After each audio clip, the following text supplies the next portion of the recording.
he is from the School of Geography, Archaeology, and Environmental Studies here at Wits University. So, Professor Mulala, can you kindly come take the stage? Yes, okay. Thank you.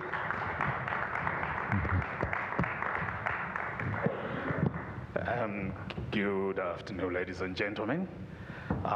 It is a pleasure, really a big pleasure. And I've been given 5 minutes, and I tend to talk too much because that's the nature of my job. But it is a pleasure to welcome each one of you to this dialogue this afternoon. And I just want to recognize the presence of our panelists who are here today, some of whom have sat on the panels before and we've discussed issues. But I want to welcome each one of you. And I know that we also have some speakers with us today that are going to give certain perspectives on the issues that we want to discuss. But I just want to say, colleagues, that as a university and the University of Witwatersrand, we feel so privileged that we can host such an important conversation. Energy issues have become key in every subsector of the economy. And some of you who follow the news carefully and listen to the news, you appreciate that as of yesterday, Zimbabwe, the whole country of Zimbabwe, was in darkness. And the day before, Zambia was in darkness. And the other day, Malawi was in darkness. And the question, therefore, ladies and gentlemen, is what exactly is going on with our energy sector in Southern Africa? And so the topic that we're going to be discussing today is got such importance, first for our energy security as a country and as a region, but more importantly, it has so much relevance to our socio-economic development. And so we feel privileged as an institution, WITS in particular, to host this conversation. SA8 could have chosen UJ or could have chosen another institution, but we're grateful that you chose to come and have this conversation here. And just to put into context, I'm standing here representing the director of the Global Change Institute, Professor Francois Ingrid, who's not been able to attend this meeting. But I just want to say that as a university, we are passionate about research on energy systems. And the Global Change Institute, is that one wing that has been mandated to spearhead and understand all bits and differences, elements that input and impact that. And so I just want to welcome you once again, and I've been given 5 minutes. I want to welcome you to this institution. We're proud of our institution, we're proud of what we do, and we are in the business of bringing people together so that we can have conversations. And not just having conversation, but also trying to identify how we can identify solutions and solutions which work. And I hope that through our conversations here, ladies and gentlemen, that we are going to have this conversation go beyond just this room, but that we're going to take this conversation to influence policy, to influence certain narratives, and to influence practice. And with that said, ladies and gentlemen, I wish to welcome you to the University of Witwatersrand, and please enjoy the conversations today. Thank you. Thank you so much, Professor Mulala. This venue is also very beautiful, so we truly appreciate you for hosting us. And if you do have the time, take a look around, and if you've never been here before. Our next item is officially welcoming our Yolandi Smith, who will be giving us the opening remarks for today's session. Yolanda Smith is the, sorry, give me a moment. She is the Chief Director, Macroeconomics Policy at National Treasury. Thank you. And thank you for the welcome. Good afternoon, everybody. I have been asked to give a quick background, both on the topics today, but also on the SA Tide program. So I hope that you have not heard this before, and if you have, please bear with us for just a second. So good afternoon and welcome to this discussion on the lessons learned from South Africa's electricity crisis. It is a pleasure to introduce you to today's SA Tide Policy Dialogue, hosted in partnership with the University of the Witwatersrand's Global Change Institute. And I have to say, your willingness to share this very inspiring venue with us is really appreciated. I hope you guys have a time to walk around and see the displays. I would also like to acknowledge representatives from the National Treasury, the South African Revenue Services, UNU-WIDER, the UK Foreign, Commonwealth and Development Office, and the European Union. These institutions have played invaluable roles in supporting various aspects of the the SA Tide program, bringing together world-class researchers with policymakers to combat the socio-economic challenges in South Africa. A key aspect of the SA Tide program is to generate robust empirical evidence and use it as a basis to encourage networking and discussion amongst people involved both in policy processes but also civil society, and to bridge the gap between research and policy making. Our aim today is to build a shared understanding of how South Africa's energy challenges intersect with its broader economic challenges and our national priorities.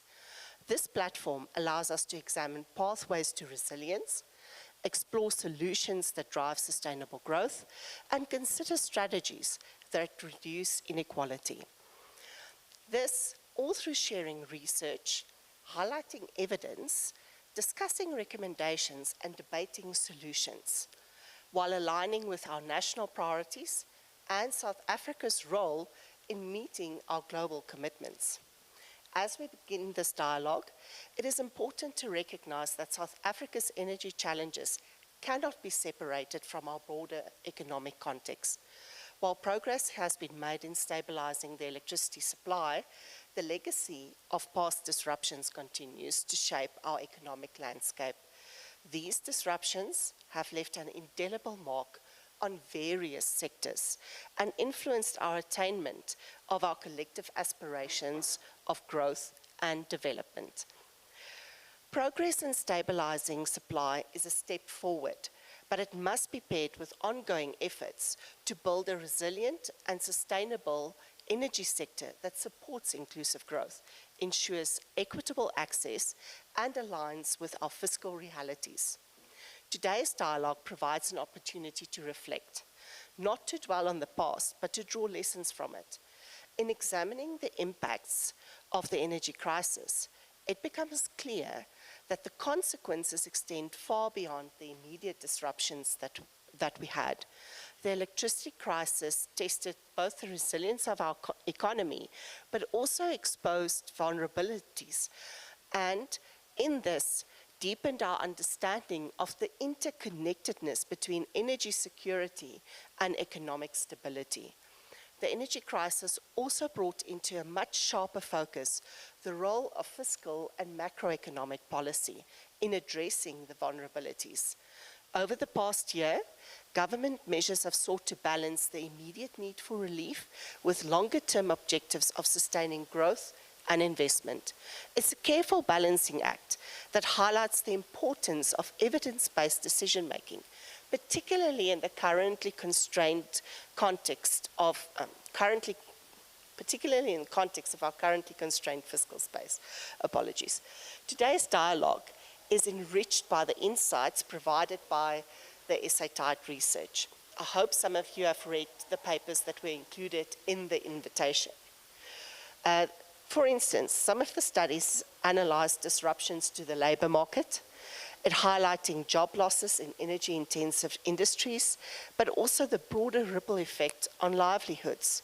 Research on sectoral impacts has shown how energy shortages exacerbate inequalities and disproportionately affected small businesses and low-income households. As we reflect on these insights today, panelists will explore some of the questions that lie at the heart of this dialogue. How do we ensure that the economic recovery reaches all sectors and communities? what role can policy play in mitigating the long-term effects of past disruptions? And how do we align energy resilience with the broader macroeconomic objectives, including growth, job creation, and reducing inequality? This is a moment for reflection, but also for forward thinking. While today's dialogue will not resolve all the complexities, both of the energy or economic space, but it is a step forward towards deepening our understanding and refining our responses, specifically in the policy space. I want to extend a very special thanks to our panelists for making the time to be here. Your expertise and perspectives will guide us through this conversation, and I look forward to the insights that you bring today. Let us, both as a collective, approach this dialogue with a spirit of collaboration and curiosity that has long defined South Africa's efforts to address its challenges. And on that note, I challenge the audience to please participate in the discussion once the panelists have put their positions forward. Thank you very much.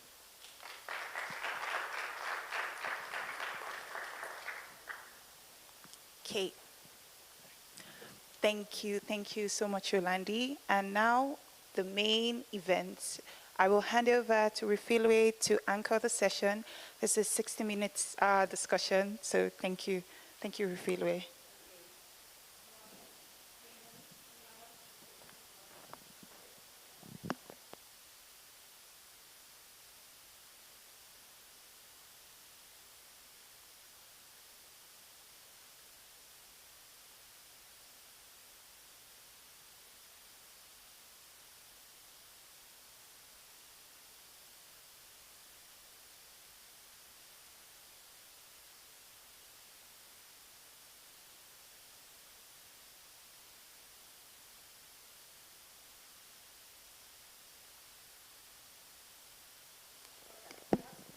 Just to assist, oh, there we go.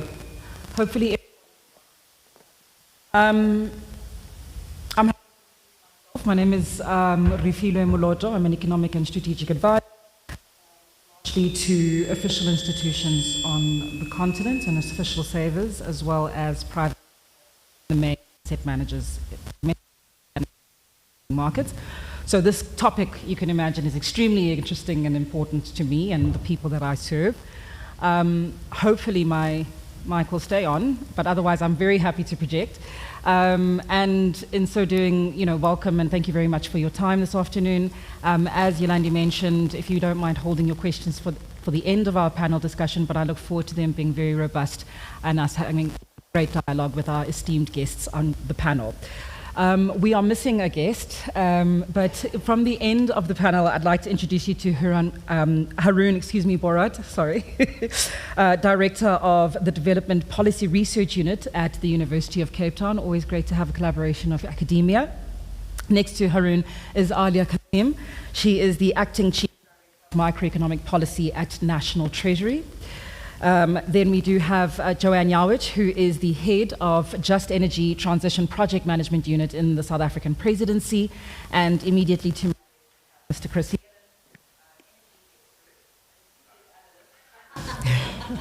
I like to think expert, energy analyst and managing director of EE Business Intelligence. And Philippe is with us, but online. Philippe Berger is the Dean of the Faculty of Economic and Management Sciences at the University of the Free State. Even further collaboration amongst our academics. Hello, how are you doing, Philippe? I've just been informed that you're online. I'm happy for us to... I'm happy for us to dive right into the discussion. I think we're all very... May I have the handheld mic? Thank you. Please turn it off, thanks. Put it off. Okay. He's turned it off, thank you. All right. Okay. I think we're all familiar with the concerns and the challenges of the electricity crisis, but I'd like to give it to our panelists this afternoon to give us a bit of a backdrop from their expert perspectives. So the South African energy crisis has been emphasized for over a decade as South Africa's key economic risk, but never so intensely as when it impacted in the third and most recent stage of load shedding, in the most recent era of load shedding between 2022 and 2023, wherein protracted periods of up to stage 6 outages burdened households and businesses alike, for weeks on end, in fact. From your expert perspectives, in which sectors was this economic disruption most acutely felt, and in what ways? I'll open with you, Harry. Okay, great. Right, my mic working? Okay, can you hear me? Yeah. Thanks very much. So this is not an area I work in.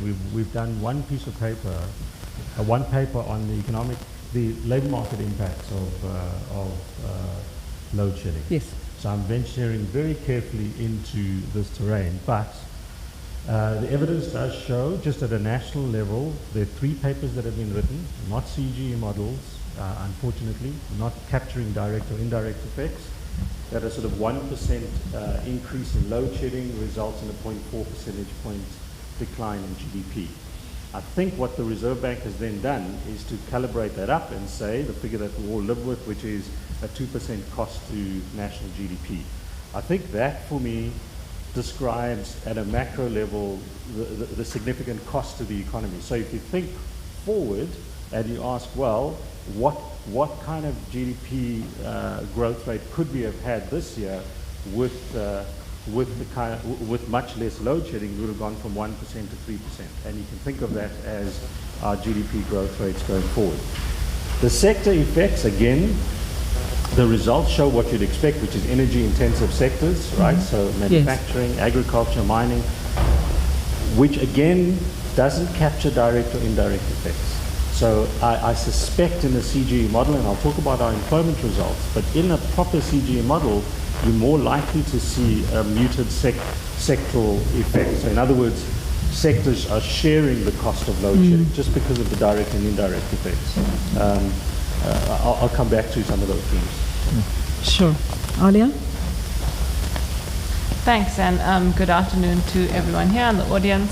I think it's a really good question because we often focus at the aggregate impact on GDP, but there was a disproportionate impact on certain sectors, and I think the manufacturing sector had to bear most of the cost. The NOVA economic study showed that the manufacturing sector actually bared 41% of the cost, and if you add the transport, telecoms, manufacturing, and agri sectors together, they had to bear around 80% of the cost of load shedding. And obviously the effect is disproportionate within the manufacturing sector. So you think of steel and petroleum, those sectors were much worse off than appliance and light apparel manufacturing. In terms of agriculture, load shedding affected irrigation and production processes and planting schedules, spoilage of goods. There was overtime wages, so those sorts of things need to be considered. There was downtime as well as, I think that's where some of the manufacturing outcomes or the impact felt on manufacturing is important. In terms of telcos, a large amount of capex had to be spent on batteries. And there was also an issue around batteries getting stolen. And so often when we talk about the impact of load shedding, I always find it difficult to disentangle from the confluence of other factors that have affected sectors in South Africa. But it is important to also think about the direct and indirect costs, as Haroon mentioned, which we'll come to. SMEs generally, I think, were impacted by lower levels of productivity. Mitigation costs in terms of diesel spend was high, and you see that in terms of declining profit margins for retailers. But I think those are some of the sector impacts. Very interesting. Joanne? Okay. Maybe firstly a disclaimer, which is that I am neither a researcher or a policymaker. I come here from a very direct experience of trying to make things happen, an implementation perspective. So I think that when I look at load shedding, and for a large part of the worst of load shedding, I was working in a private sector environment. And I mean, I think essentially what load shedding did was to increase fundamentally the cost of doing business in South Africa. And that is something that is not very directly measurable, because it is about who doesn't do things, who doesn't open a business, who doesn't come to South Africa, who doesn't invest. So I think we absolutely have to look at that in relation to the issues around confidence. But I also do think that there are certain sectors that benefited from load shedding. I mean, the diesel industry exploded in terms of the cost of diesel. The solar, particularly small and medium solar installers, because there was this huge explosion of rooftop solar in middle and upper class areas and in the commercial sector as a result of load shedding. So I think that you really have to look at winners and losers in relation to all of this. For me, the most important thing is I think that what we have come out of it with is a sense that you can't rely on a single. We do need a diversified energy mix in the country. It's absolutely critical that you don't place all of your eggs in one basket, and particularly when that basket has got some very old eggs in it. Absolutely. And really fantastic point around the opportunity cost of load shedding, which I don't think is, as you rightly say, easy to capture or seldom necessarily considered. Chris, from your perspective? Yeah, thank you. And he's definitely not an expert,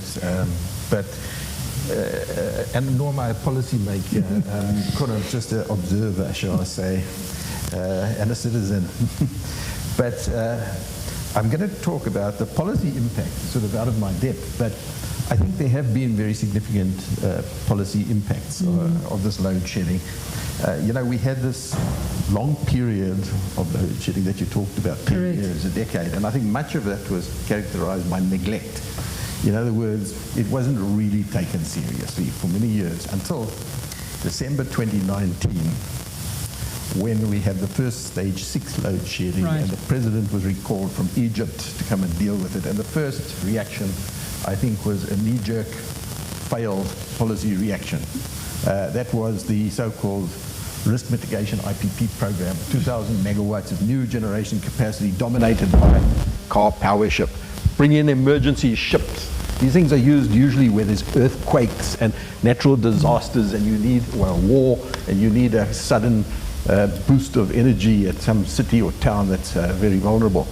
It was a complete failure. Actually, the majority of it has never been procured, especially the biggest part, the car power ship. But I think it was a wake-up call. It was a big wake-up call. And the president then put in place this emergency plan.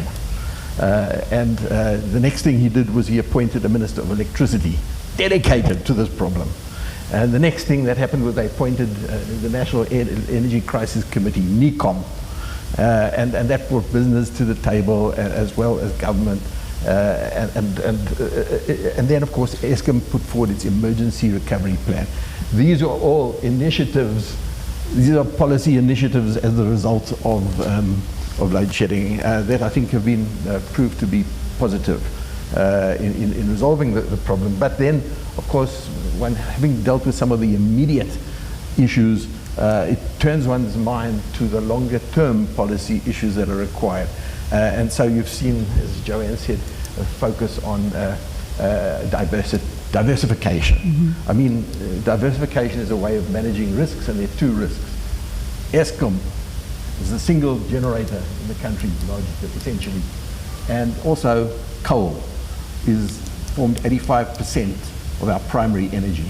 So we need to, and this is where policy is now going, diversification, unbundling of Eskom, creating a diversified generation sector, competitive generation sector. And what is needed for that is an independent grid company that puts all generators on equal footing, not just Eskom generators. And lastly, then, of course, it starts showing up problems in the grid, access to the grid. and then distribution networks, the municipal electricity distribution. So all of these things are now coming to the surface and are receiving policy and planning attention that I think was neglected in the last 10 years. Thank you. Okay, and I'm looking forward to digging into all of those solutions coming forward, but being at a tertiary institution, we're just going to carry on identifying the problem set. Philippe, we haven't forgotten about you. Just give us a sense of the sectors that possibly in your experience or in your expert perspective face the greatest economic disruption and most acutely, and in what ways? Well, good afternoon. So yes, I think when we set up this question that through the STI project, we knew that we had a feeling which sectors might be affected most. So of course, electricity-intensive sectors might be affected more than other sectors. But the real question was also, okay, more, but with how much more? And I think some of the research we got in from some of the researchers has given us that. But I think Alia already referred to some of these sectors. Well, broadly speaking, manufacturing is of course affected more. Agriculture is affected more. But then really the big differences are also within the manufacturing sector. We look at things like your oil or everything to do with steel production and metal production. Those are very electricity intensive sectors. But when we look at what do we mean by affected, it is both in terms of output, but then also in terms of employment levels that were reduced. And so I think we need to look at all of that. But I think there's also another component that we need to talk about, and that is the individual level. So we can look at the economic side, which businesses were affected more, who were the people, or which sectors people got unemployed. But then there's also the personal level. And for instance, we have a wonderful paper that Josh Budlander did on the impact it had in premature deaths and the increase in premature death as a result of load shedding. So those are sort of the things, the dimensions we need to also consider when we look at that. Absolutely. So we're going to come back to individuals, but let me stay with you here, Philippe, in terms of vulnerability of these sectors that you highlight, very similar to Alia's, as you rightly say, manufacturing, agriculture, steel and metal. Just how permanent has that impact been across particularly the energy-intensive industries and public services? And in your view, in what ways could policy interventions allow these industries to better sustain themselves or recover sustainably? I mean, it wasn't an easy bounce back, I imagine. No, it's not an easy bounce back. It really depends on the resilience of the companies involved. So, if you are, let's say you're a big supermarket group and you had an enormous diesel account to pay, if you survive and you have the result or the resilience to do that, you survive to live another day. And then it's easier to bounce back.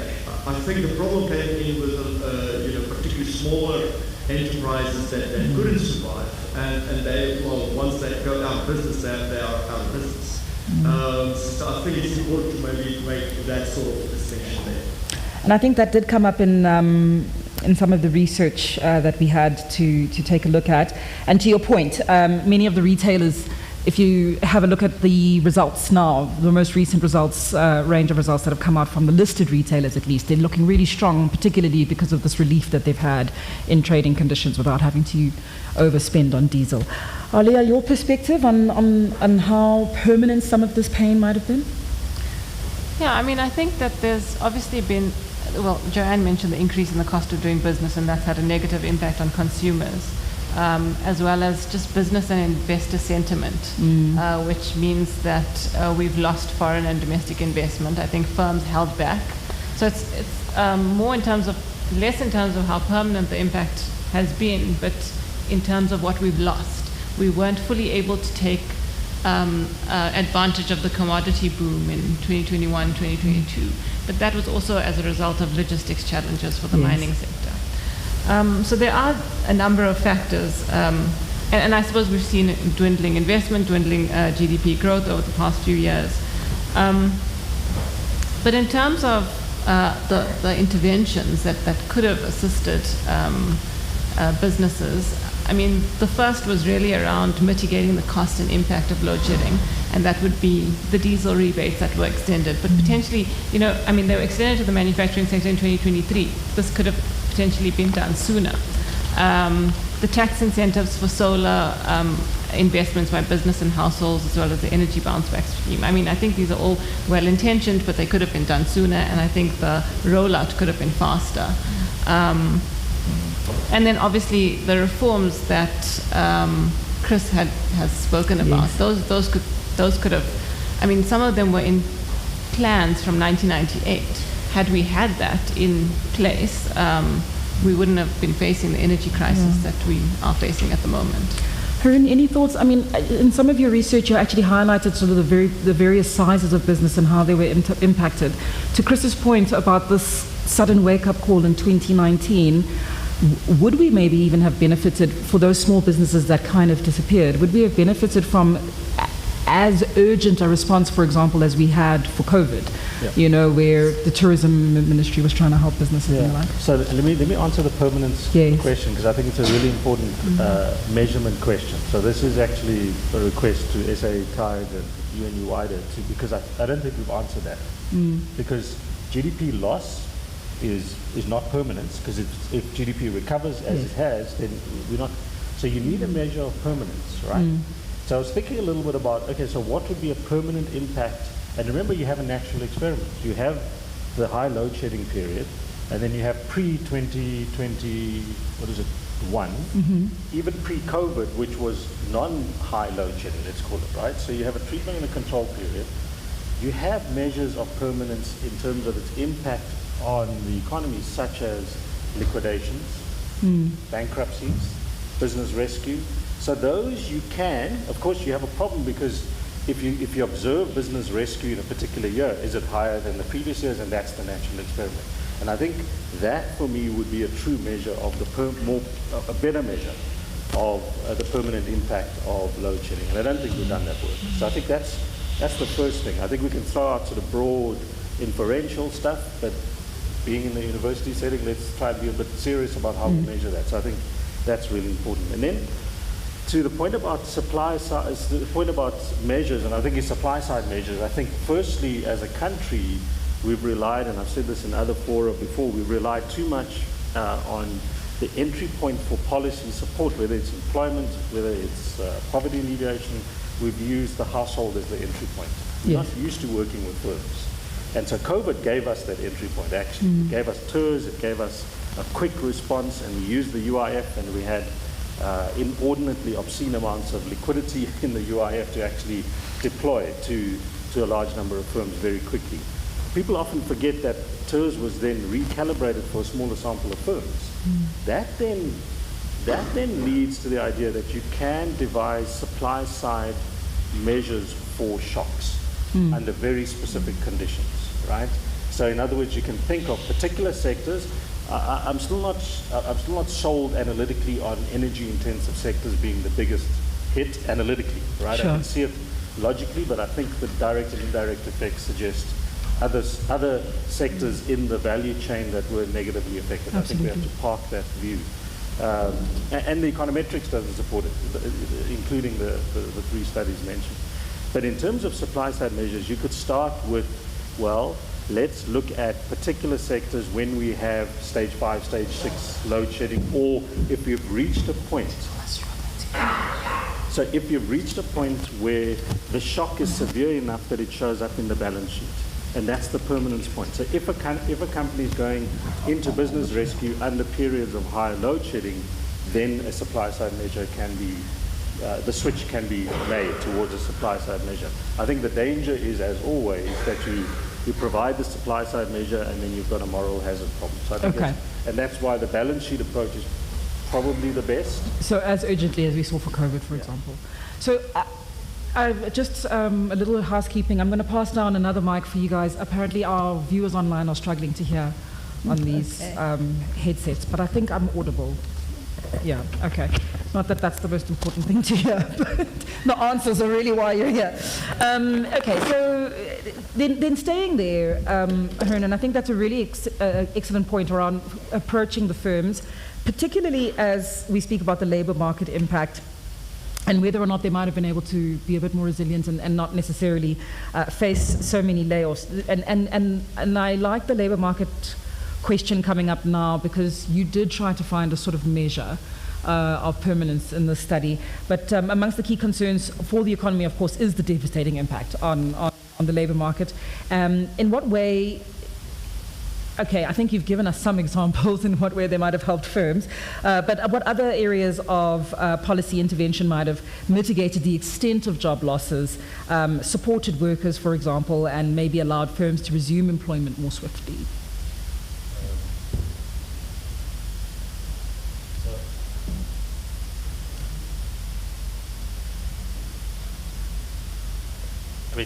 Well, I'll take it back to front. So just quickly on the labor market effects, a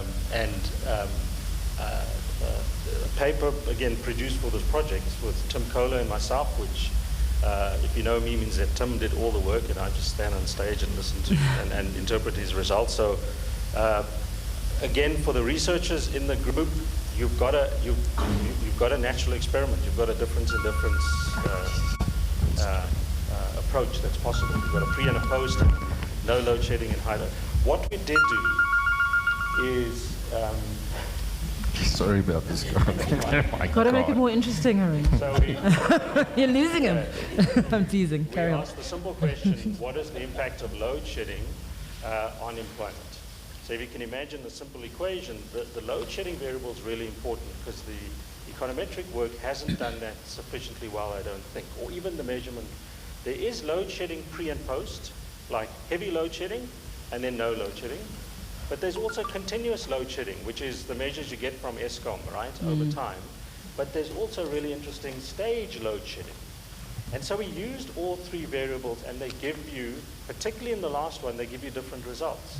So the aggregate effect you find is that the employment rate falls by about 4% or 3.5% on average nationally as a consequence of load shedding on the first two estimations, right? So whether you have load shedding or not. The same for hours of work. So hours of work are also fallen. That's really important because it means that employers are saying, okay, we're not going to fire you, we're going to reduce hours of work, which has an impact on the wage fall. Wages don't move because that's the mathematics of disemployment, right? But here's the interesting thing. We have found no sectoral effects. So there are no particular sectors that were hit relative to others, which then because if employment's an indirect effect from output, right, then the energy intensive, I'm being a little bit provocative, but the energy intensive impact is less compelling because then I should see energy intensive disemployment effects, right? Much I should higher. see larger disemployment in manufacturing and mining, and we don't see that.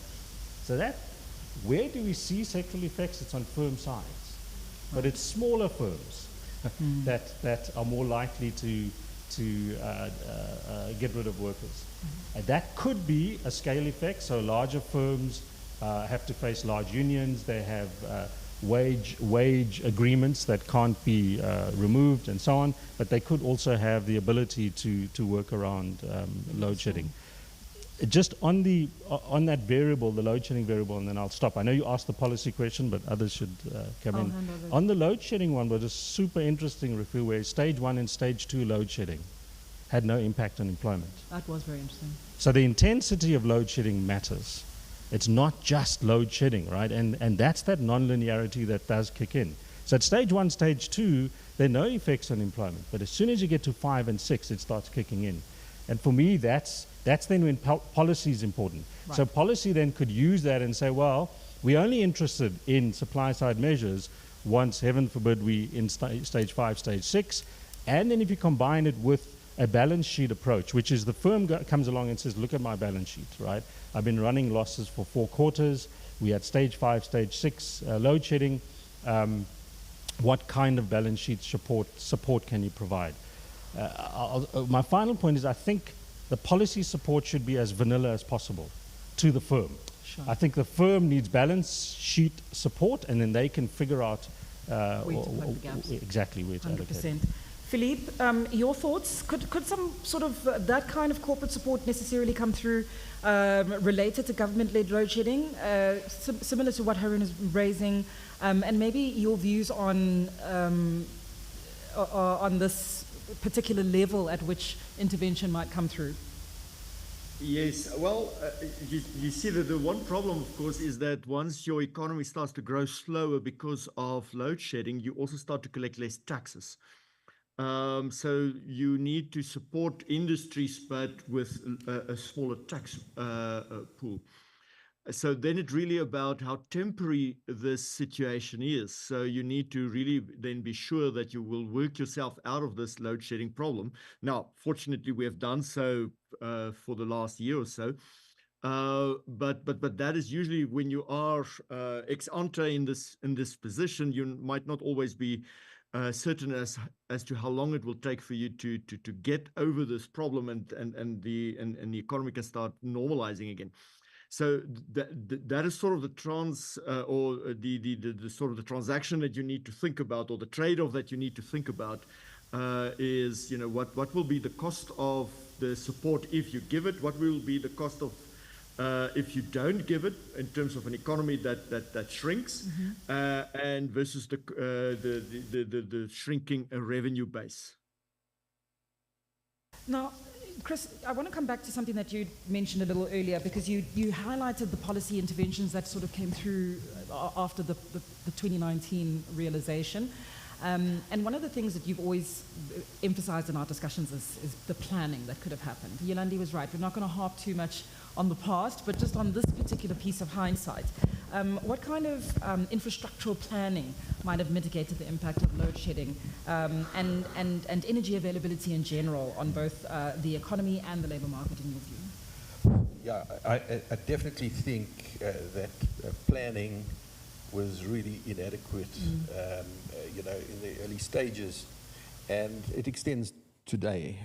I mean, is it surprising that we have these kind of problems when we don't have an integrated energy plan in South Africa that looks at all the energy carriers, all the you know, the energy sources, and looks at demand across the energy spectrum, not just electricity, you know, coal, liquid fuels, gas, nuclear, renewables, the whole gamut.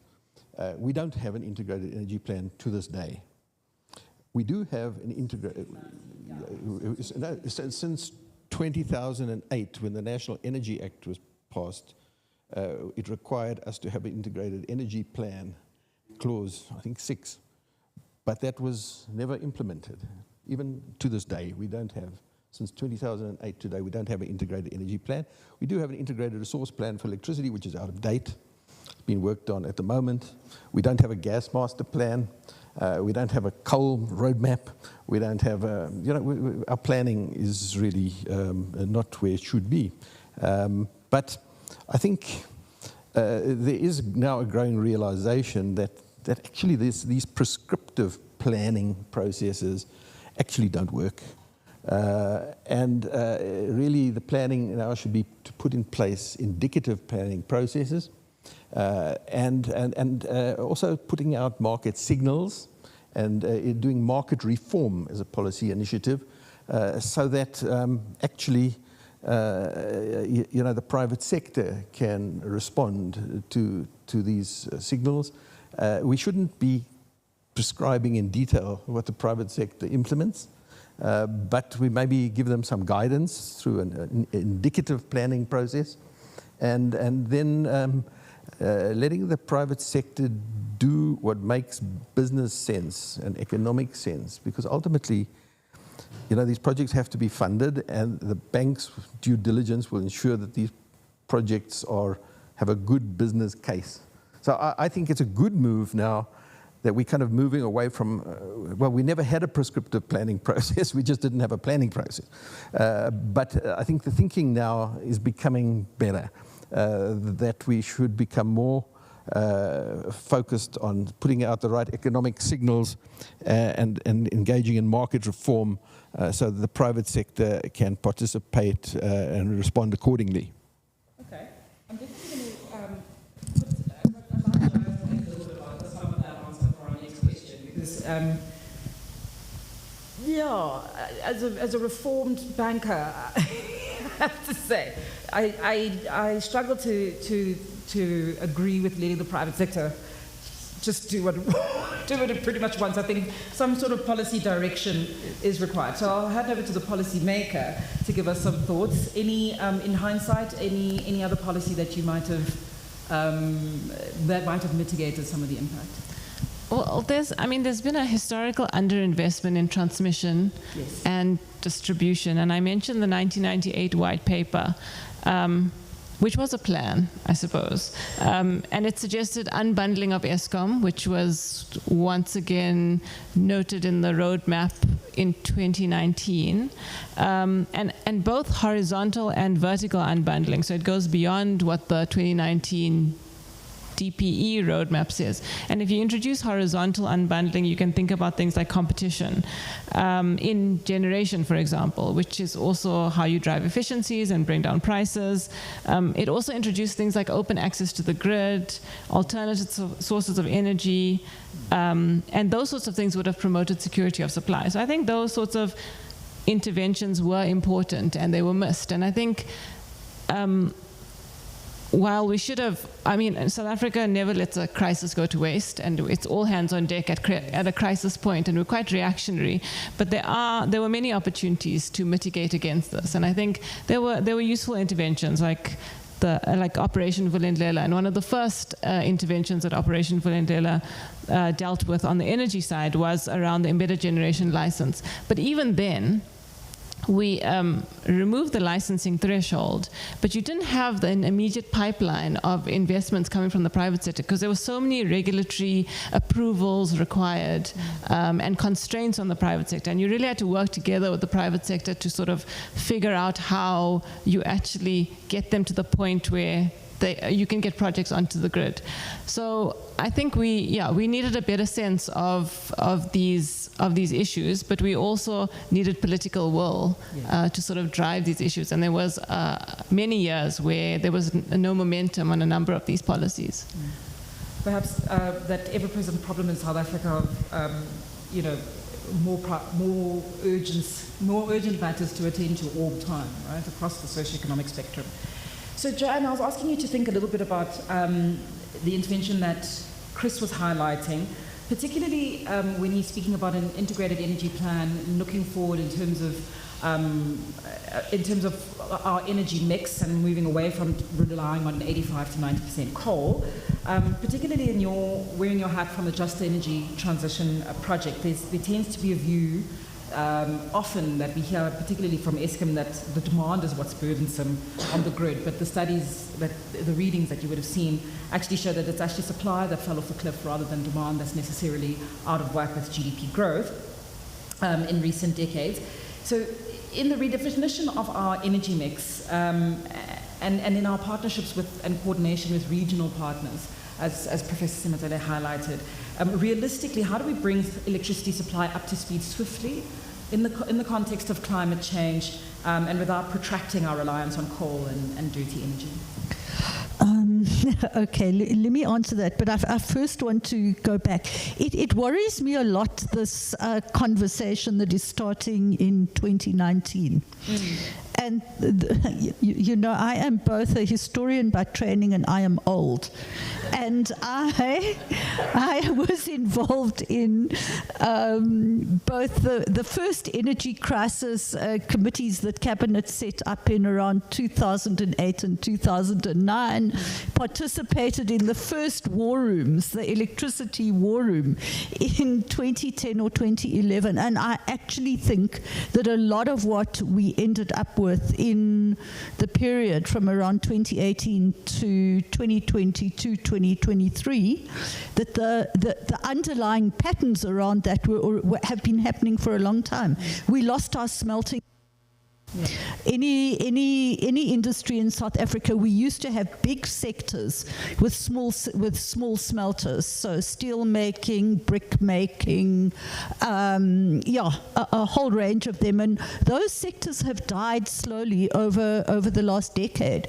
And we talk about beneficiation, we talk about industrialization, we talk about manufacturing. I really do think you have to go back, because sectors don't die all at once. It takes their long-term declines, and I do think that in this thing we need to look at what has happened over the long term as well. Okay, going forward. Look, I think the world is entered a long-term process of decarbonization. I mean, we talk sort of this net zero by 2050 is held up of where we all want to be. I'm not certain that South Africa will be at net zero by 2050, maybe a decade or so later, which might be appropriate. But I think that it is an issue related to our competitiveness as a country. It's related to our industrial policy, and it's where we see ourselves fitting into the world. It's not just about electricity supply within the bounds of a particular geography, because of the fact that it is that counting carbon emissions and those emissions that are contained in our products is going to become an increasingly important part of the way that we trade. And so I think that there's a very big push factor from that, and if you speak to heavy industry in South Africa, they're enormously cognizant of it, and we want to keep our international markets, and we want to produce relevant goods. So I think there's a very big push factor there. Secondly, we started off with very expensive renewable energy. We negotiated prices. We didn't take into account the realism of learning curves, basically. Okay. And therefore we negotiated prices for our renewables that were far too high over time, and we locked into those. But it is undeniable that renewable energy is cheap at the moment. Our biggest constraint, as Alia said, is the grid. Unless we can unlock the grid, particularly in the Northern Cape, the Eastern Cape, and the Western Cape, we're not going to be able to build the kind of utility scale, an important utility scale is critical, utility scale renewables that we need, because if we don't, we will continue with kind of embedded and single industry solutions in relation to renewables, and that has an enormously negative effect on inequality. Yeah. Because then what you're saying is it's only industry and it's only the rich who can afford the renewable. So you've got to be able to supply the country as a whole. I think we've also got to be able to look, as the coal economy phases out, we have to look at the fact that there's significant infrastructure in Mpumalanga built around coal, and we've got to see that as an opportunity and say what substitutes that as the coal phase down happens over the next 20 or 30 years. So I think that it is it's partly a planning exercise, but it's also partly an exercise about putting the right kinds of incentives and disincentives in place, particularly if we're going to go into, if we are committed to an energy economy that is increasingly liberalized as the era bill kind of starts to set it up, and that increasingly is going to rely on market players to supply energy. So I think those are some of the things that you have to look at in trying to find a solution. And then we have to find an ESCOM solution. Yes. And we haven't begun to talk about the enormous challenges that involves. And if I can just press upon you to give us a sense of your ideal energy mix. You know, I think that we've got to look at the balance between climate change impacts, between adaptation and mitigation. Our continent and our country are facing ever ever more serious climate impacts. And a lot of them are hidden, or they come as theoretically a one-off until you start looking at the patterns over a period of time. And so we've got to be able to address that. The problems in Malawi, in Zambia and Zimbabwe are all about the fact that there's a drought. An unusual drought, an unusually long and unusually severe drought that is linked to climate-related weather effects. Right. It has a huge impact where countries rely on hydro. So I think we've got to look at those kinds of interfaces. I think that we need to move to an increasingly renewable and clean energy system. It certainly looks to me, I think it's going to take 30 or 40 years before coal is phased right out of the system, given the fact that we've got some very new coal power that is sitting in the system, and that is going to take a long time to reach end of life. But I do think that it is the renewables. I think battery storage is a huge opportunity for us that we should be investing in a much bigger way than we are at the moment. I think that certainly if there are, as I understand it, in the conversations that are going to start happening around the IRP, there's going to be talk of a much more gas as a peaking, as a source of peaking power is definitely going to come into the mix. And I've heard the minister talk a fair amount about nuclear as well. So I think that what I don't hear being spoken about is a coal economy into the future. Yeah. And I might be wrong, but I think there is an acceptance that coal is on its way out. The debates around all of the rest of these and the balances are going to be what the big conversations are. Correct. Chris, for you, an ideal energy mix? And if you could give us a sense in your experience of the coordination with sort of regional partners in that demand and supply mix. Yeah, when you talk about, what is the ideal mix? One's got to realize, that is an end state, maybe 50 years away, 40 years away, and that end state might be close to 100% renewables. But that doesn't mean to say, our ideal mix today is 100% renewables, because the technology is not ready yet. So there is a roadmap, and it's a process of working towards something in the future. So I wouldn't say that today the ideal energy mix is X% this, X% that, X% this. No, but the other thing to say is that decision is actually the output of a process. It's not what we say up front. What we do is we do an integrated resource plan for electricity, which looks at all the energy carriers, all the different primary energy sources, looks at the costs, the technology costs. It looks at what generation we've got now, what is going to be decommissioned because it's coming to end of life. It looks at a demand forecast for the next 30, 40 years. And this process actually determines what is the least cost mix that meets the policy requirements of the country. So it would be absolutely presumptuous and wrong for me or anybody, including the minister, by the way, who sometimes tells us up front that there is going to be a significant amount of gas and a significant amount of coal in the mix before the IRP is even concluded. That is wrong. The process determines the least cost options that meet the policy requirements, what we call the constraints that you put into the model.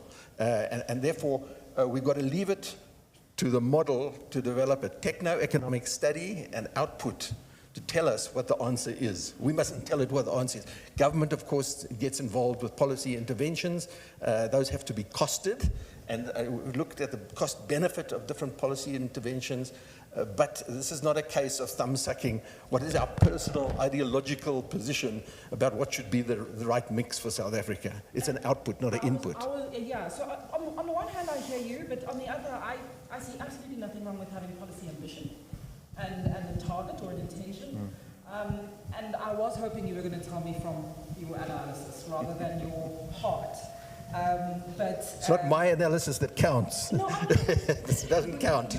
No. Not. Okay. Well, look, one of the other things that's quite tricky, and by the way, I also wanted to say, I think that it may not have been implemented just yet, but I think the RP 2023 draft was attempting to do that. I would have thought, in terms of highlighting where our supply, where our demand is going, and sort of the mix. And I thought it was a bit more bottom up than we're giving it credit for. Probably even more complex, and I'm going to get even fewer answers on the next question, which is, of course, funding this resilience. I suppose that's more my world, and interesting that you were saying that there's still we still need to consider the power stations and what happens with the relics. I happened to be at an investor day yesterday, and one of our largest asset owners in the country says there's quite a clear plan around repurposing, and it wasn't clear exactly in which direction that was going to go. But as you were speaking, I thought I had a fever dream, and then I was like, no, I heard her say that. She definitely said that. But speaking of funding, what kind of funding structures have been introduced by Treasury and the Just Energy Transition Project to see these improvements to fruition? Alia? I'll let Joanne talk about the Just Energy Transition program. But in terms of Treasury instruments, I mean, we find ourselves in a very constrained fiscal environment, which is the line of all Treasury officials at the moment. And one needs to be quite creative around how you fund certain big infrastructure projects. So I think government is moving towards these blended finance risk-sharing instruments.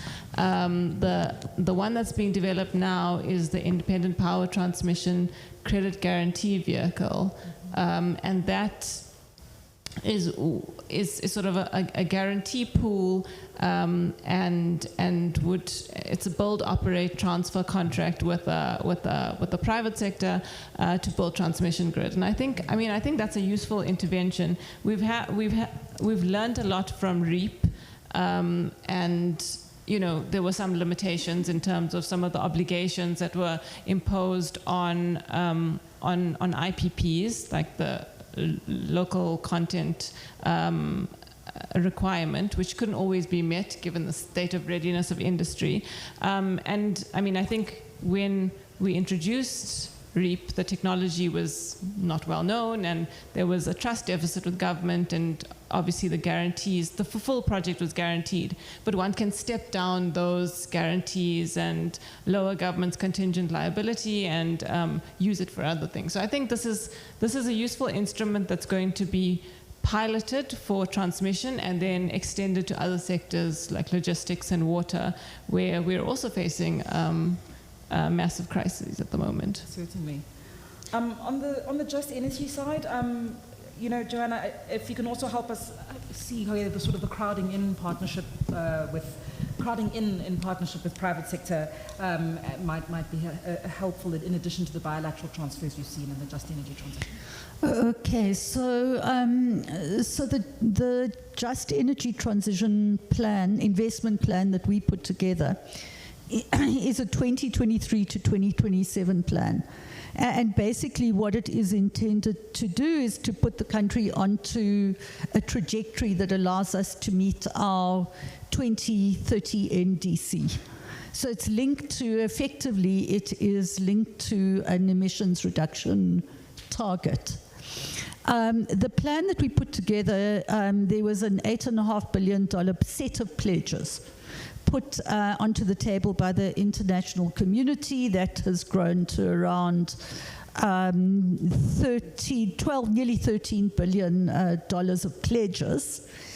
But the plan that we put together really is a $98 billion plan, so 1.5 trillion rand, which is fundamentally the biggest areas of expenditure would be on transmission and distribution. It also includes what might be needed in order to start making the shift to new energy vehicles, as well as build a green hydrogen economy. Underpinned by that is the work that you need to do in the municipal sector in relation to skills development, in relation to support for affected workers and communities in the coal belt. So it is a big plan, and what we have found is that it is one thing to have pledges on the table, and it's another thing to be able to realize or deploy them.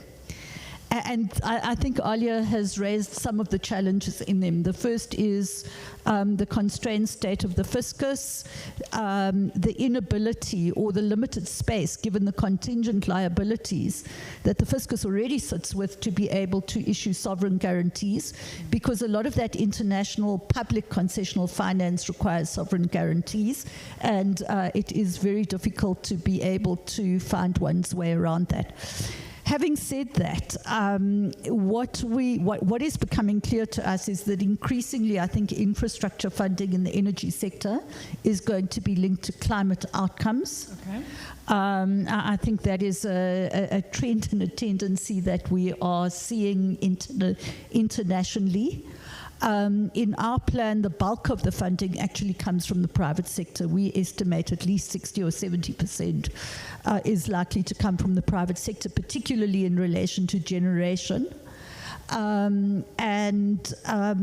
think that there are, in addition to the credit guarantee work that Treasury is looking at, there are two other things that have happened. The first is a conversation around payment for results. So the way structuring project finance in order to be able to draw down against achievement, which I think in our context is very important and builds confidence.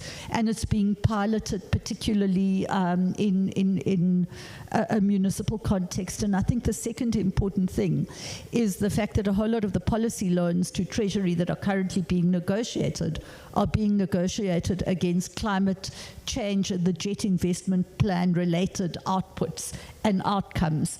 And so what you're having is finance to the fiscus being set against the achievement of particular outcomes that are climate related. And I think we are going to see more and more of that. So I think for South Africa has been in a very fortunate position as a developing country and an African developing country for many, many years in terms of our ability to raise finance and not to be bound by the kinds of conditionalities that many other African and Southern African countries have been bound by. That is changing, and the conditionalities are coming in, and they're all linked to climate and environmental issues. Philippe, very quickly, I would love to hear from you on this one. I know you've had some thoughts around the funding of these projects. Certainly the private sector, well, I'm very excited by what I'm hearing for impact funds, certainly. But Philippe, what are your thoughts in terms of how this might be structured? Well, I think it's going to be largely a private sector driven process, because as the previous speakers already mentioned, the fiscus is quite constrained, not just in terms of its overall debt, but its parastatal. Eskom sits with a lot of debt. There's a lot of sort of contingent liabilities locked up with the independent power producers we already have, as Joanne already mentioned and Alia mentioned, the cost at which we contract these were quite high already. So we need to think about that. But I think going forward, that will be very important.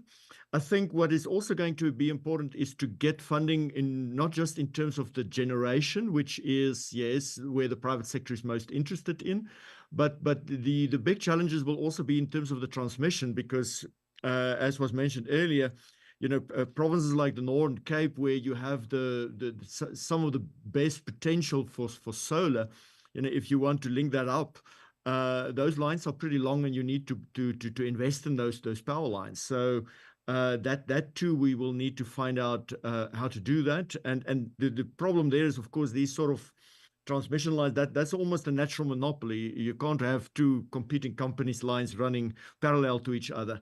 So that will take a bit more thought.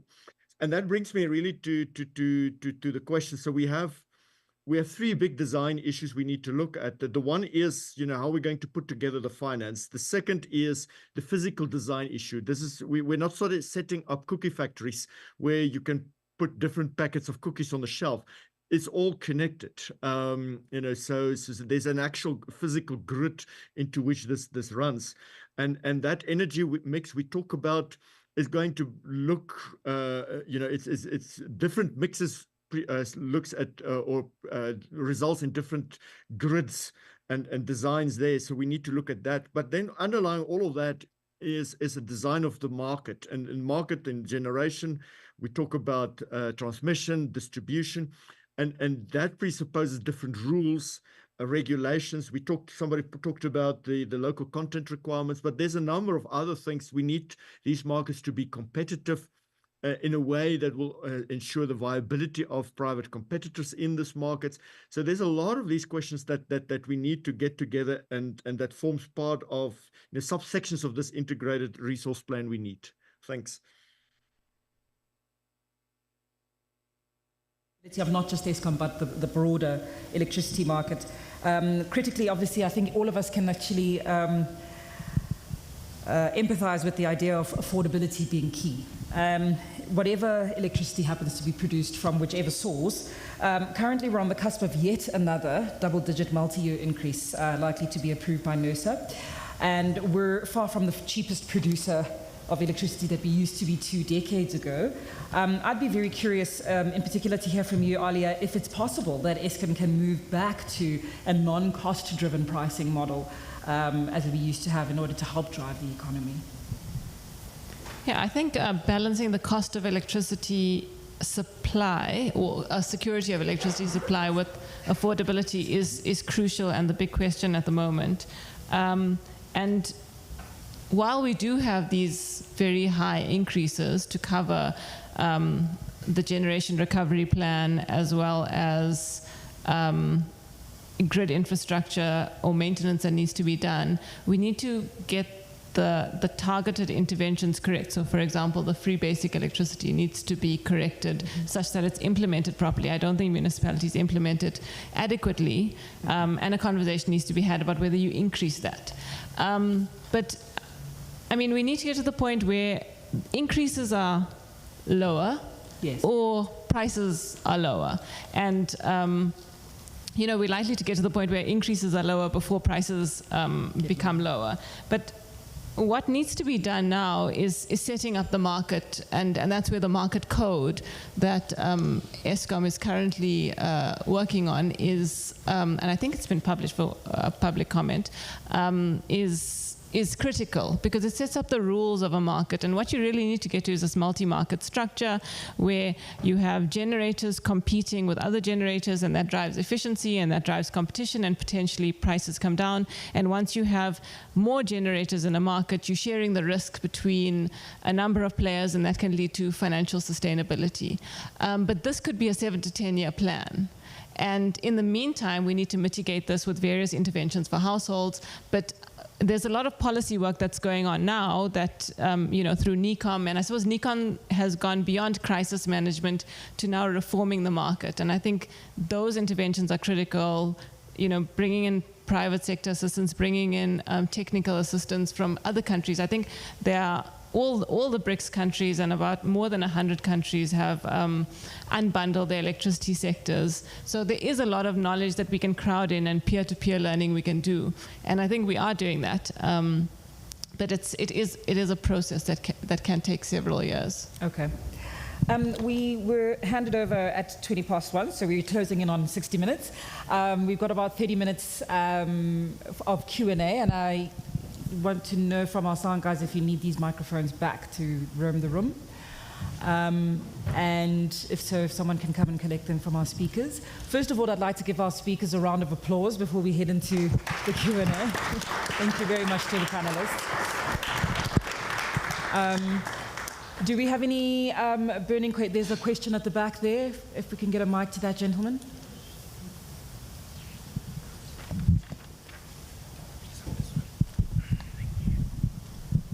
Thank you so much. Thank you.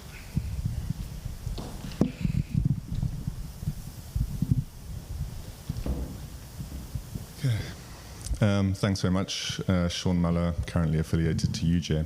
I don't really have time to be here today, but I decided to come because I'm just so tired of these dishonest echo chambers. And I did the same thing with the AFD event in Cape Town, which was very similar. You have a narrative about what's happening with South Africa's energy transition, which is completely false. And the problem with that is, of course, it leads to harmful policy decisions, and the one thing we can agree on is that this is the most important policy issue probably that's going to determine the economic future of South Africa. So we better get it right, okay? Let me take an example. A couple of points that were made are just throwaway remarks, right? Like the cost of the initial renewable energy contracts, the cost of the grid, the fact that these pledges from the so-called global north are actually tiny, and they're also concessional loans. Now, on each of those points, the public was misled by some of these same institutions and the people determining this like conventional wisdom, mostly foreign funded. I don't know why we need foreign funding for all these events, by the way, because we have more than enough resources in South Africa to organize them ourselves, right? So we have organizations like TIPS that are funded by the Canadians. We have this, which is funded by the European Union and like the British High Commission. We've got the French, right? And what all these funders have in common, they want to shift the costs of the global energy transition disproportionately onto the global south. Mm-hmm. That's why the United States is pumping out hydrocarbons while encouraging countries like South Africa to rush our energy transition and move away from coal, which we have a lot of, okay? But let me just get back to those points. So the issue around the grid, a point that people like myself were raising for years. We were saying to Treasury, you want to push the green transition. Have you costed it? You hadn't. You were pushing the green transition, you were pushing shutting down coal-fired power plants, and you hadn't costed the grid investments required. Tobias Bischoff-Niems from CSIR was going to Parliament and lying to parliamentarians and say we could go to 100%, Chris, 100% renewable energy, and the renewable energy was cheaper. Why was it cheaper? Because it excluded the grid costs, which you now admit are probably at least 1.3 trillion.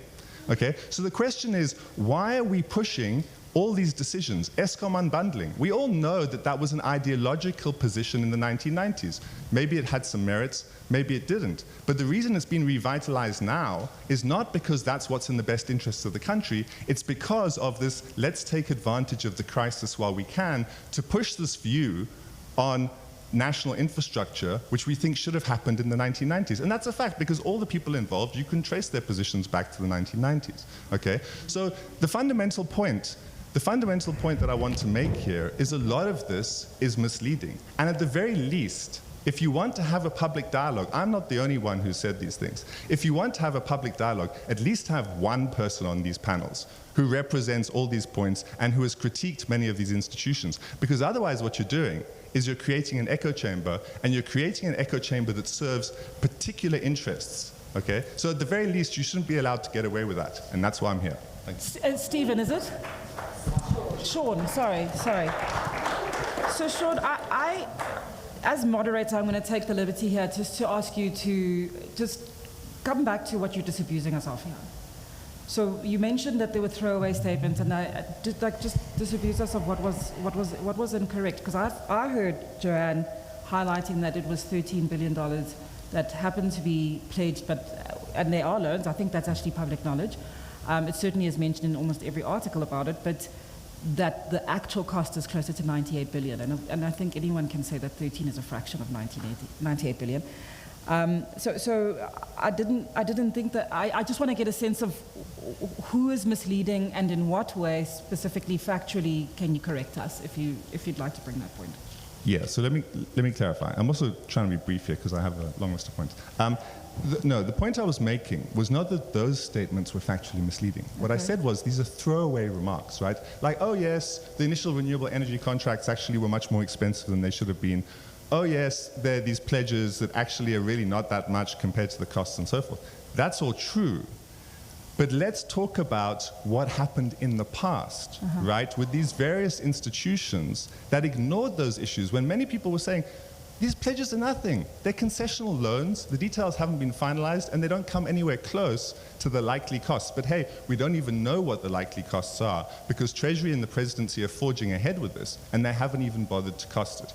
So that's what I'm saying. These are throwaway remarks that are made now, but these were fundamental errors in the process. And no lessons have been learned from that. Why? Well, because essentially the trajectory was decided even before the facts were on the table. So that's what I'm saying.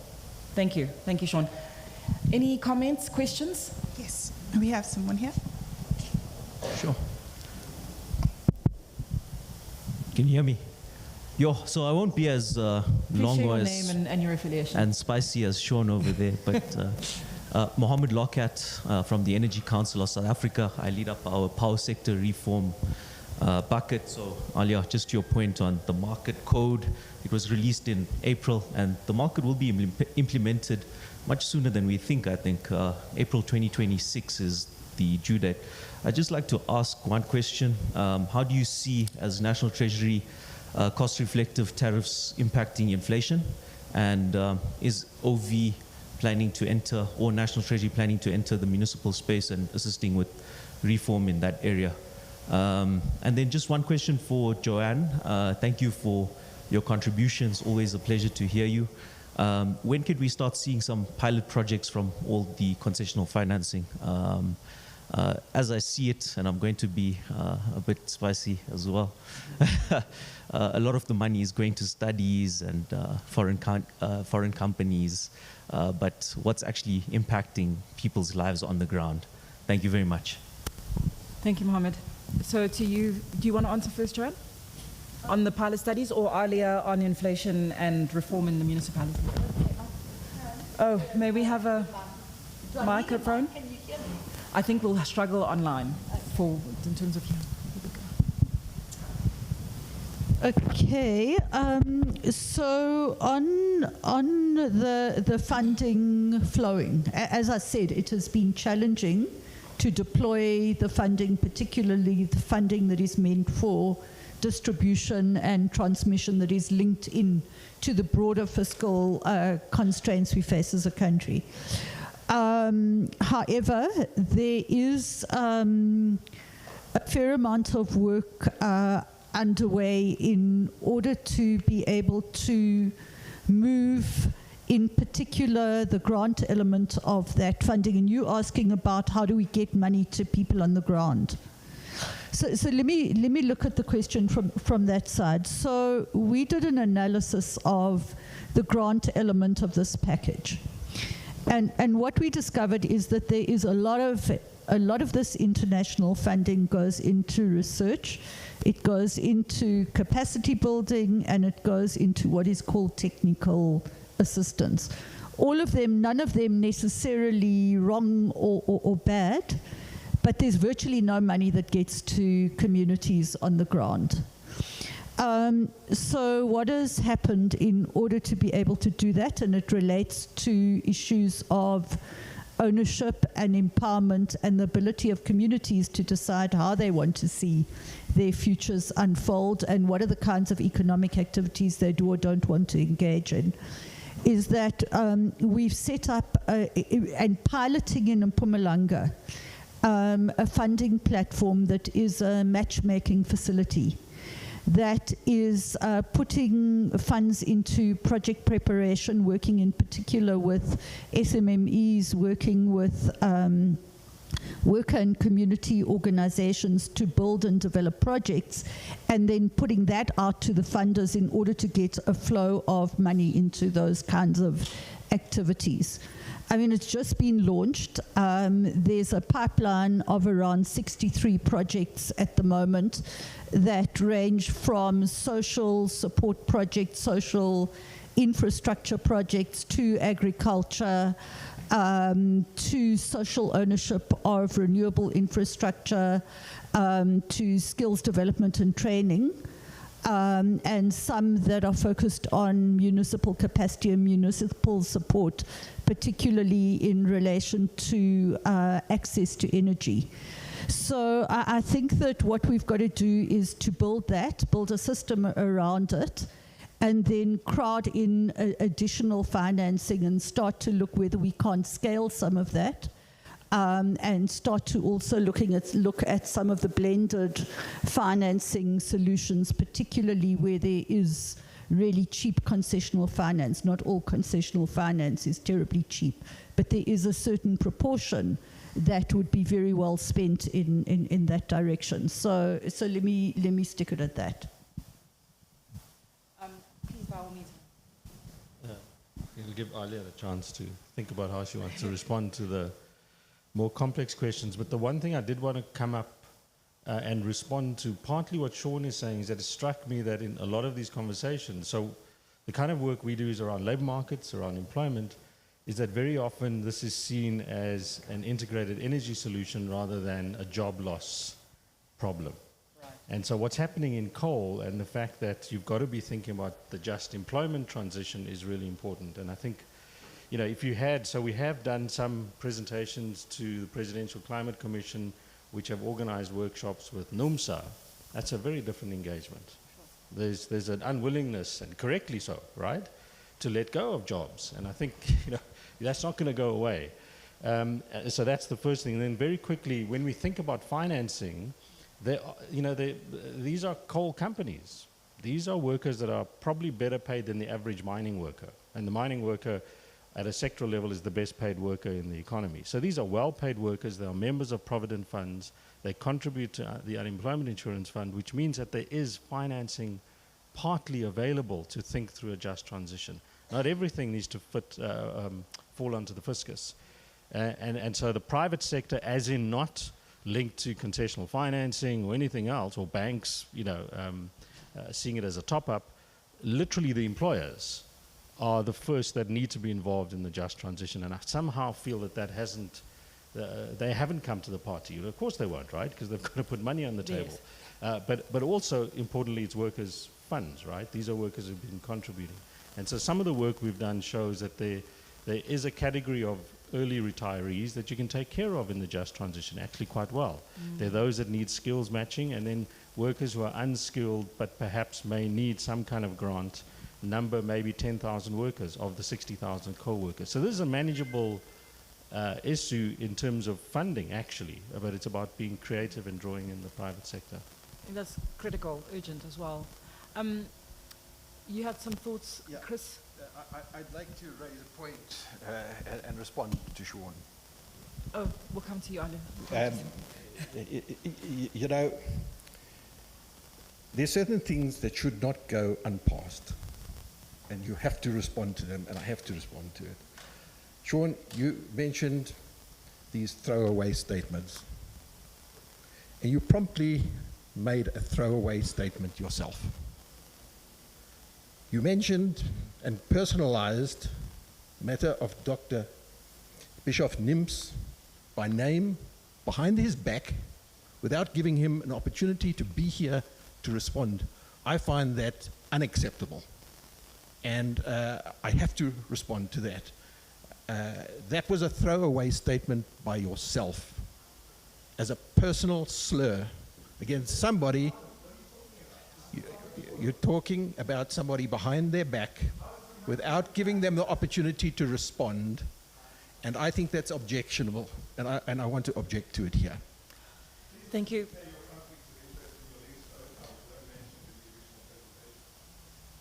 Sorry, can you just repeat it again slowly?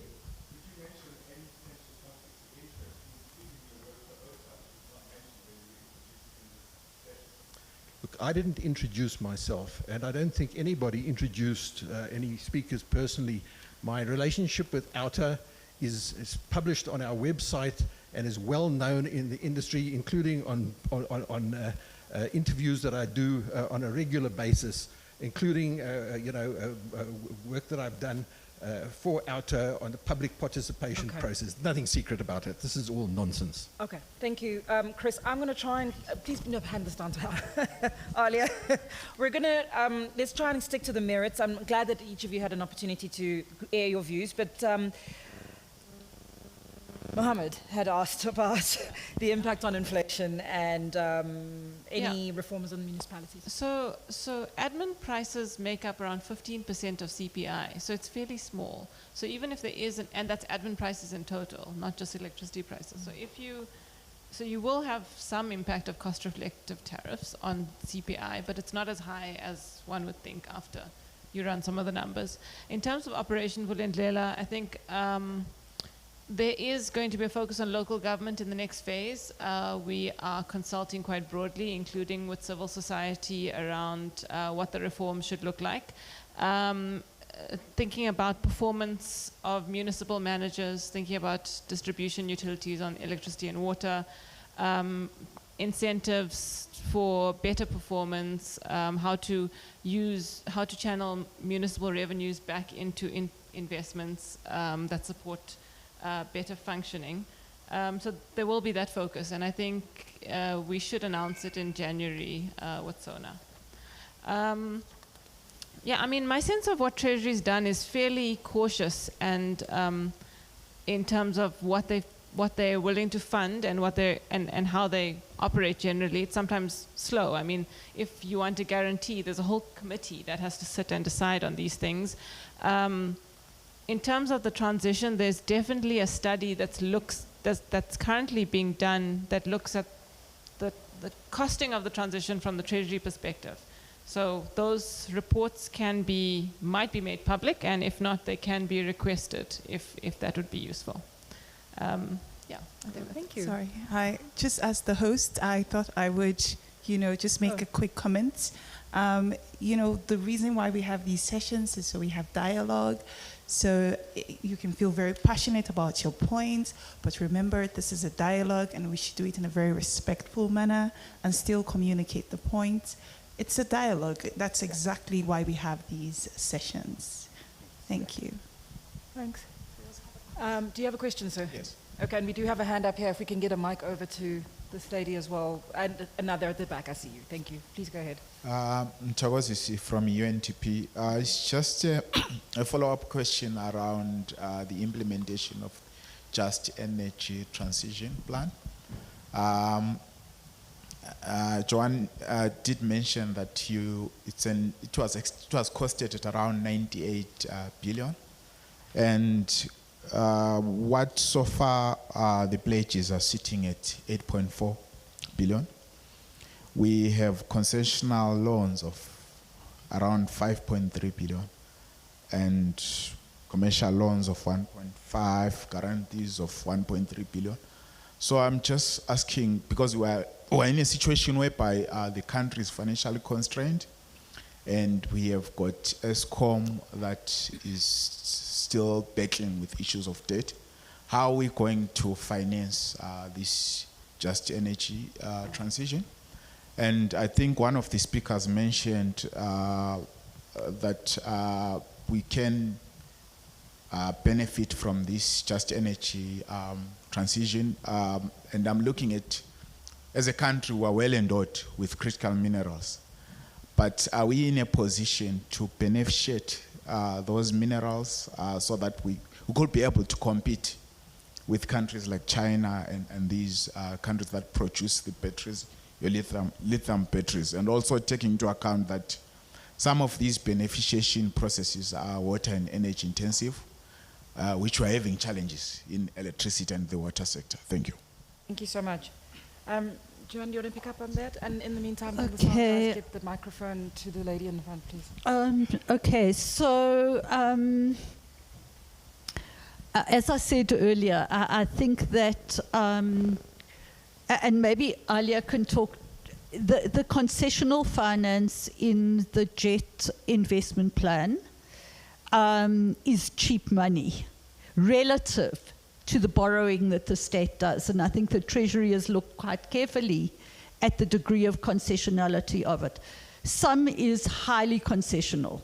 So, for example, the Climate Investment Fund's $2.5 billion, of that there's around $500 million that is very close to grant finance. The bulk of that is intended for ESCOM, for community development in Mpumalanga, and for energy efficiency investments largely in municipalities.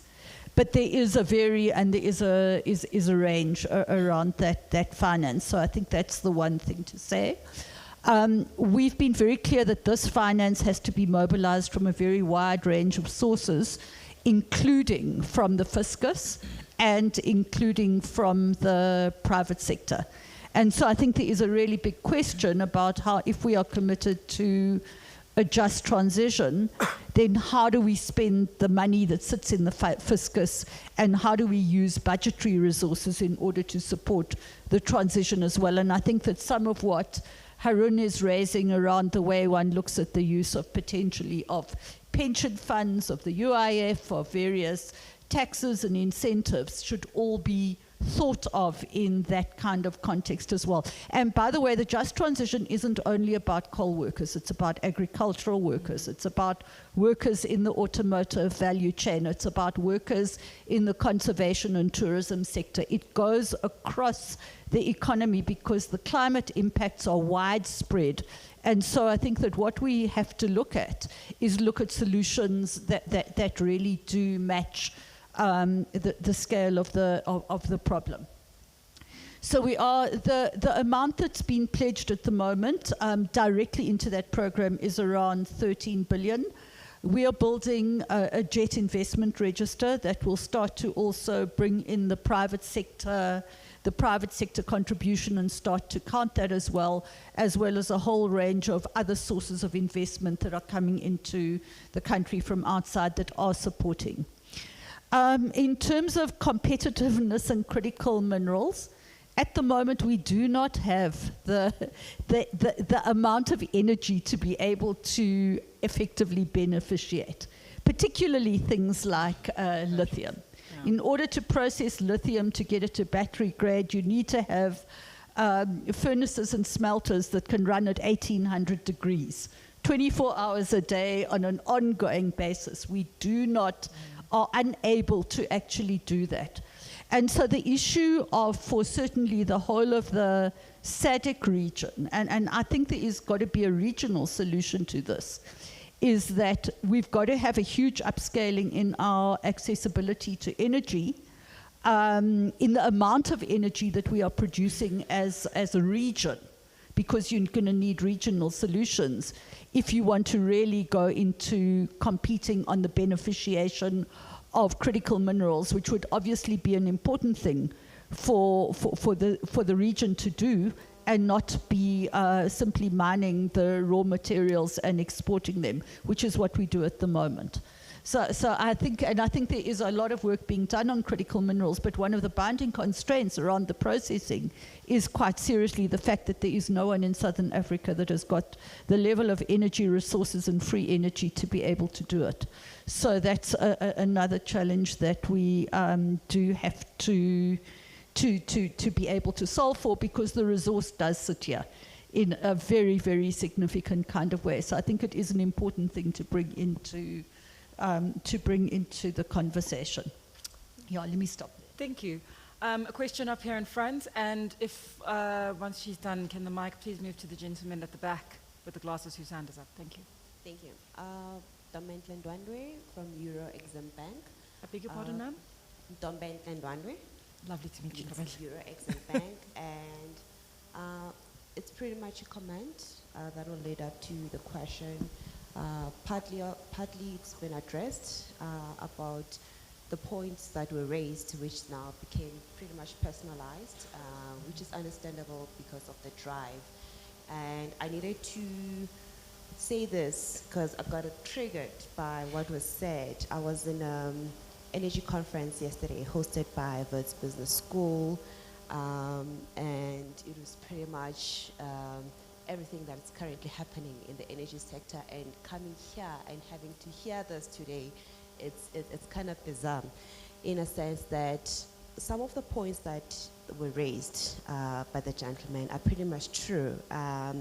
I've been in the energy sector pretty much from its inception when they were still preaching nuclear. I've been involved in the policy part of it, and I was pretty much one of the people that were driving the narrative of what this was going to be happening.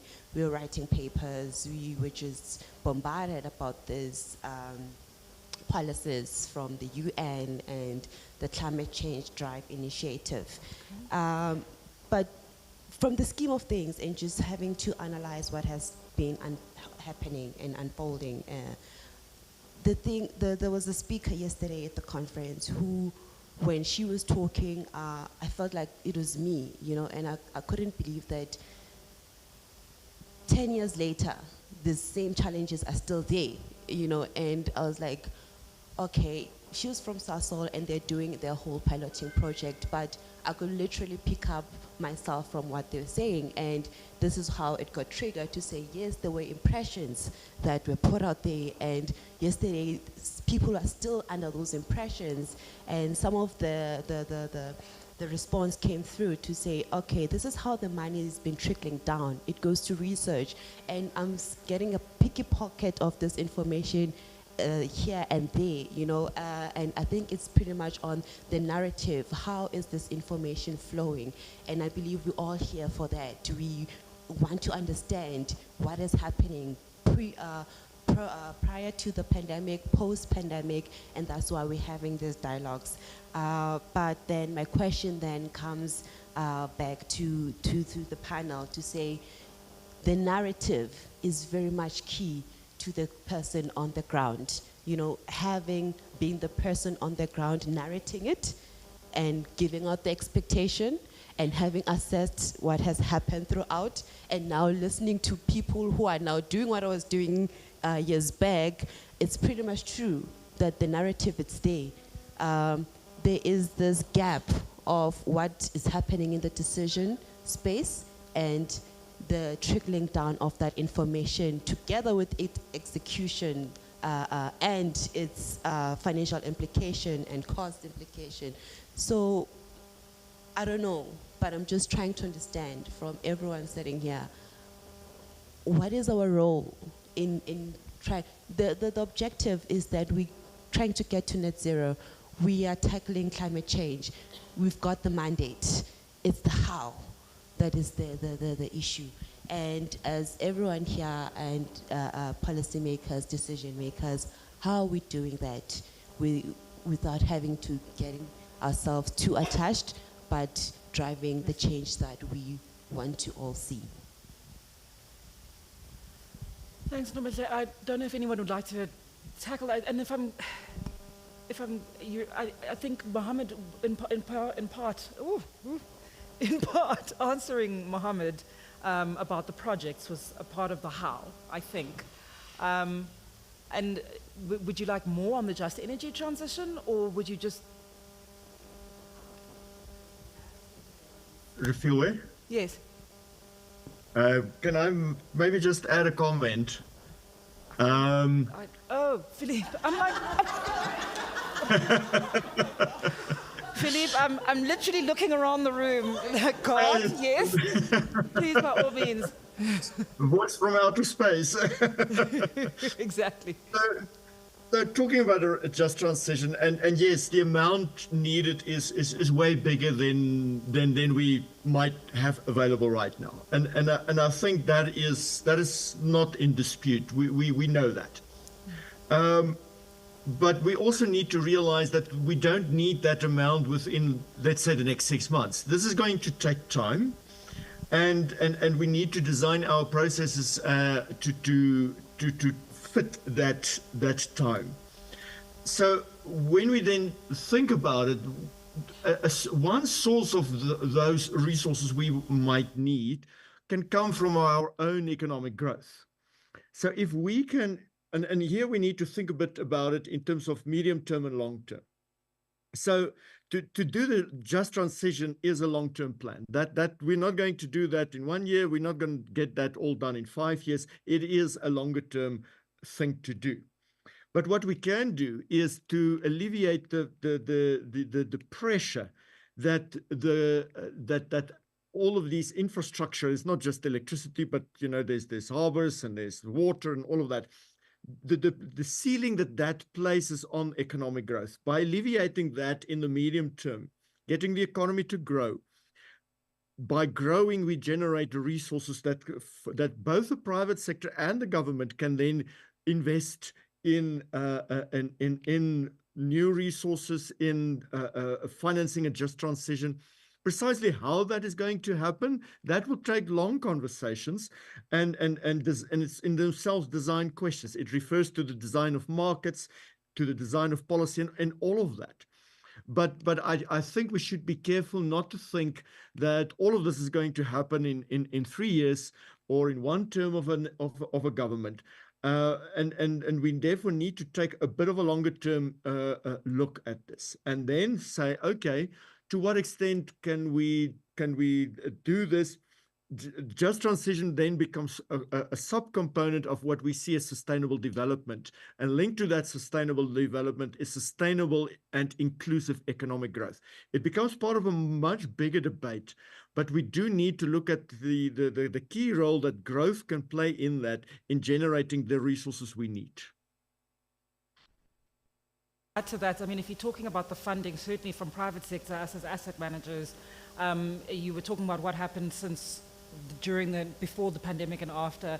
One of the really great sort of increases in terms of the limits to how much can be invested by a pension fund in infrastructure and direct investments, that increase was critical for us and was lobbied for by asset managers as well. As we get this 45% increase for pension funds to take offshore, we'd also like to have, and a shrinking JSE, we'd also like to have the ability to invest in the South African economy, not just because the investment returns are good, but actually it's existential.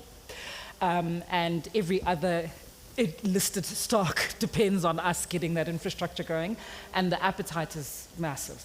I can say that to you anecdotally. So if I may invite you to ask your question at the networking, just because we have now reached our 30-minute mark, and I'm being asked to close off, if you don't mind. Thank you so much. With that, I just want to thank you all for your challenging and very robust questions and insightful responses and well-prepared answers that have come from our wonderful panelists. Thanks very much for your grace and your time. To Haroon, Alia, Joanne, Chris, and God. Philippe, thank you very much. Thank you very much to SA Tide, UNU-WIDER. Thanks for the research, and thank you to all of you. Please, we invite you. I'll let G give us a little bit more insight. Final round of applause for our panelists. Yes.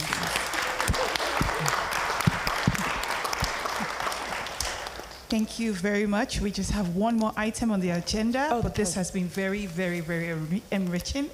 It's a dialogue, and that's exactly what we wanted to have here. So now, for our closing remarks, I will invite Professor Kunal Sen, who is the director at the United Nations University World Institute for Development, Economics and Research, UNU-WIDER.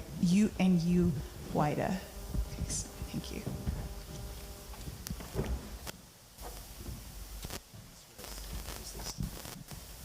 Thank you. Good afternoon, everyone. I'm going to be brief because we do want to get to the lunch outside and the networking event. That's pretty important, especially the question which could not be answered as yet in this panel. So as we bring this policy dialogue to a close, I want to thank all of you here in person and also online. We have a rather large online audience today for your active participation. Really very interesting Q&A discussion that happened after the panel discussion. I would also like to acknowledge and thank our panelists, our moderator, for steering today's discussion with such depth and clarity. We all learned a lot. Your perspectives have been fundamental in deepening our understanding of the economic and social impacts of load shedding. That was very, very clear from the discussion that happened today. Our joint engagement in this particular policy dialogue, an outcome that occurs through the SATIDE program itself, reflects the commitment that we have in SATIDE, which is a partnership between the National Treasury, UNU-WIDER, and South African Revenue Service, in trying to understand and resolve South Africa's energy sector challenges and exploring pathways for sustainable solutions that support economic recovery and growth. And as was mentioned very clearly, economic growth is very much a part of the solution itself. Through this policy dialogue, we've had several policy dialogues this year. It's in SATIDE. We're trying to provide some of a contribution and exchange of views, different diverse perspectives, understanding sustainable growth in South Africa. Now, it's just important just to note that there has been progress made by Eskom in stabilizing South Africa's energy supply. Notably, as of October 13, 2024, Eskom marked 200 consecutive days without load shedding. And that it's to do the effectiveness of its general operation recovery plan. 200 days may seem a lot or not, but still, it's certainly progress. Beyond operational enhancements, we also seen from ESCOM the Just Energy Transition Strategy, which was also discussed here, and the repurposing of the coal-fired power plants, highlighting ESCOM's efforts to drive sustainability and innovation. I think it's important for us to just note this too at the same time while we discuss challenges in the energy sector. So today's dialogue has shown that some progress has been achieved in ESCOM and elsewhere. Important challenges remain, particularly in addressing the economic and social impacts of past energy disruptions, as was made very clear in the discussion on employment and output effects, ensuring equitable access to energy, and fully integrating renewable resources. Overcoming these complexities will require collaboration across every sectors and across civil society, government, and the private sector, and academia also. I just want to make 5 points from the takeaways that we have in the discussion today. We'll try and keep it short. First was that it was clear that energy resilience is a multifaceted priority. Energy resilience extends beyond stabilizing supply. It encompasses addressing the economic and social consequences of disruptions, protecting industries and public services, advancing equitable access to reliable and sustainable energy for all citizens. That's very important, that energy resilience is not just about stabilizing supply, it's a far bigger goal that you want to have in that space. Secondly, integrating renewable energy is important yet complex. We discussed already in the panel about just energy transition, its trade-offs involved in employment effects, both in the short run and the long term. So achieving long-term sustainability hinges on accelerating the incorporation of renewable energy sources. How exactly do we do it? The future 100% renewables is of course the goal. When should that happen? That's obviously a very important discussion that we need to have in the space. Third, socioeconomic impacts of energy disruptions require attention. And this was particularly vivid from what we heard from Professor Berger, that it's not just about employment output effects, it's also about human development and the consequences on those outside standard economic measures. And that's a really important point to keep in mind. So disruptions in energy has far-reaching effects in jobs, livelihoods, and economic stability. And that's why we need targeted policies to protect employment and foster inclusive growth across sectors impacted by energy challenges. So while we're trying to make sure that we have energy supply, we need to worry also at the same time for both past energy disruptions and its long-term effects, but also for the future. Fourth, lessons from the electricity crisis must inform future strategies. This is fairly obvious. The electricity crisis offered valuable lessons from the past for the future to guide future strategies, addressing aging infrastructure, which is what's happening right now through the different the operational plan, ESCOM, embedding adaptability into energy planning are necessary steps to building a resilient energy system equipped to handle future challenges. And just one point here that I also took from the discussion, the last part of the panel, of the Q&A, that it's both the short run, immediate effects on employment output, but also long term as we get towards a 100% renewable goal that is obviously the future of energy in this country. And finally, also important, is collaboration and dialogue is central to progress. I was pleased myself to see a very active Q&A session, very different perspectives, very important for us in UNU-WIDER and SSI program. So it was really good to see that. And partnerships across government, industry, and civil society combined with open, continuous dialogue, constructive dialogue is indispensable for fostering understanding, aligning priorities, and inspiring action. So it's really important, exactly as this particular panel showed, this discussion showed, we have to bring in different perspectives and different viewpoints. So just to close, I want to say that for UNU-WIDER, SARS, National Treasury, this kind of policy dialogue is really important for us. Really important for us because the dialogue has been underpinned by very solid research, which was kind of reflected in discussions we had today. And that's important. If you want to have dialogues of this kind, you've got to have evidence to back the discussion on policy. And that's something that we're trying to do in SSI. So thank you for your participation.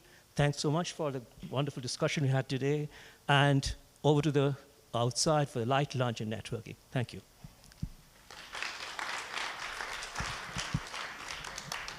Yes, please, the session has closed and you can go down this way or that way to have like meals and drinks and network and ask the questions that were not asked. Thank you so much.